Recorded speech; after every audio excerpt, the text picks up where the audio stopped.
into the front lines are really free. Before starting the Ukraine war, Vladimir Putin took shelter behind many excuses and started the war. Faced with thousands of lies on the battlefield, Russian soldiers are now after a single truth. The truth is, of course, to be free. So how can Russian soldiers regain the freedom that's been taken away from them? Let the answer to this question give us thousands of Russian soldiers who surrendered with the I Want to Live project initiated by Ukraine. We are going through a period at the scene of perhaps the most violent conflicts of the Ukraine war. While the front lines are on fire with fierce struggles, Russian losses reach gigantic proportions in the middle of this flame. Having to deal with the increase in casualties, the decrease in ammunition reserves, supply problems, and many other problems, the Russian soldiers have a very difficult time focusing on the war. Moreover, the only wish of the Russian soldiers is to get rid of this war as soon as possible and to taste real freedom. The Russian soldiers who were thrown into the front lines against their will are trying every way to gain their freedom. We have witnessed many times that Russian soldiers resorted to mass rebellions and desertions to get rid of this war. However, the Russian soldiers who managed to approach the event a little more calmly find the right way to liberation. As we all know, on the road to liberation, Ukraine has never stopped extending a helping hand to the Russian soldiers. Ukraine has become a beacon of hope for tens of thousands of Russian soldiers with the I Want to Live project. Do you see that you are not greeted with flowers but with fire and curses? Did you notice that the commanders fled first? Anyone who surrenders voluntarily will be declared a prisoner of war. This will save all payments and benefits due to the Russian army.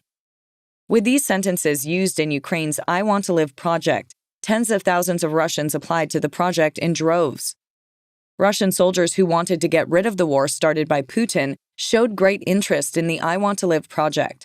As the result of the calls of the Ukrainian President Vladimir Zelensky, a total of 9,836 people from the temporarily occupied regions of Russia and Ukraine applied to this project, and many of them surrendered by special methods of Ukraine.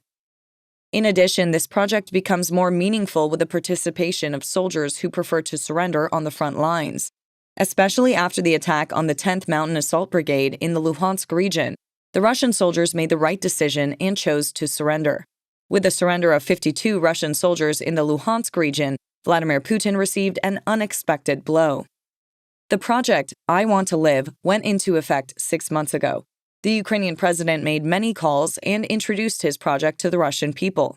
From the moment the project went into effect, Roskomnadzor regularly tried to block access to the project. Despite all the efforts of Roskomnadzor, more than 14 million people from the territory of Russia visited the I Want to Live website. Roskomnadzor, the Russian Federal Service for Communications, Information Technology, and Mass Media Supervision, is the body that carries out all censorship in Russia. In addition, the spokesperson of the project, Vitaly Matvienko, stated that the helpline run by the I Want to Live project has received around 200 to 300 calls per day since September. Some Russians prefer to send encrypted messages via Telegram instead of calling.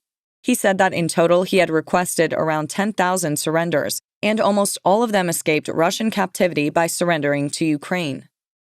As the Ukrainian armed forces liberated large areas of the Kharkiv region in a fierce counterattack, their numbers skyrocketed after Putin declared mobilization in Russia.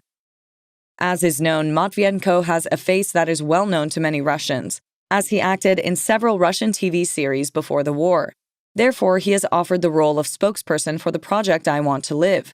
Ukrainian officials stated that Russians considering crossing the front line may want to see someone they can trust on the other side.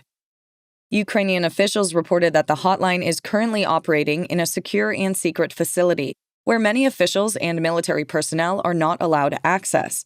Operators use only computers, headsets, and special software to accept and record calls.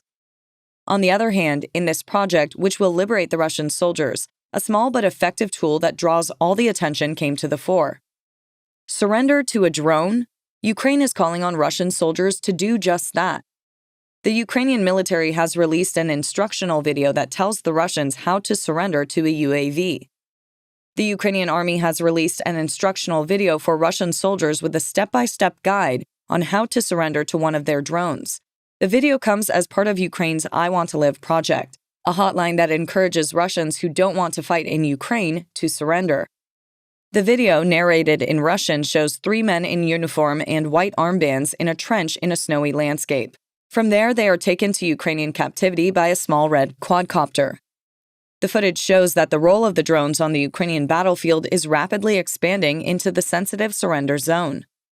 Also, the video claims the goal is to make the capture process safer. Soldiers who surrender are instructed to call the I Want to Live hotline to pre-arrange the time and place of the meeting. After the locations of the soldiers are verified, the soldiers must go to the specified place at the exact time specified. Once the soldiers are in place, they should wait for the drone to appear. If the drone has not appeared, soldiers should wait for further instructions. When the soldier sees the UAV on the field of view, they have to make eye contact with it. Soldiers must then raise their arms and signal that they are ready to follow. After that, the drone will move up and down a few meters before moving at walking speed towards the closest representatives of the Ukrainian military. Finally, the drone will liberate the Russian soldiers who want to surrender. In short, Ukraine wants to prove that salvation is so easy and close with the video it has published. But it's too early to know whether the drone effort will attract meaningful numbers of Russian deserters. But that adds another avenue for Ukraine to recruit Russian deserters. This adds a distinctly modern twist to the age-old tactic of information warfare. This tactic might at least erode Russian morale on the battlefield. On the other hand, the application of approximately 10,000 Russian soldiers to the I Want to Live project shows that this project is on its way. However, a very important question occupied the minds of the soldiers who applied to the project. We know that, according to a decree signed by Russian leader Vladimir Putin, those who are against the war and do not want to fight would be sentenced to up to 15 years in prison. This decree frightened many Russian soldiers, and the Russian soldiers kept a distance against surrender. However, here again, Ukrainian authorities stepped in. Ukraine stated that they would not explain how the surrendered Russian soldiers surrendered. All surrendered Russian soldiers would be recorded as captured on the battlefield. Besides, the Kiev government is making many commitments to the Russian soldiers who will surrender. The coordination headquarters for the treatment of prisoners of war assured that the Russian soldiers would be treated in accordance with the terms of the Geneva Agreement. In addition, surrendering Russian soldiers will be able to monitor the conditions of stay of prisoners of war by the International Committee of the Red Cross and receive assistance and legal support from other international organizations. As a result, the attitude of the Kiev government is quite humane. Despite the aggressive attitude of the Russian leader and the wind of fear he has blown on the territory of Ukraine, the leader of Kiev is struggling to offer more humane living conditions to the Russian soldiers. We think that this project, which saved the lives of approximately 10,000 Russian soldiers, will become much more popular in the future. Tensions rise on the front lines with each passing day, and the Russian soldiers, who are not satisfied with this situation, have only one way out. The end of this way out leads to the project I Want to Live. If you want to live freely, take your place in this project as soon as possible. Please do not forget to subscribe to our channel and turn on notifications in order to be informed about new videos. Thank you for watching us.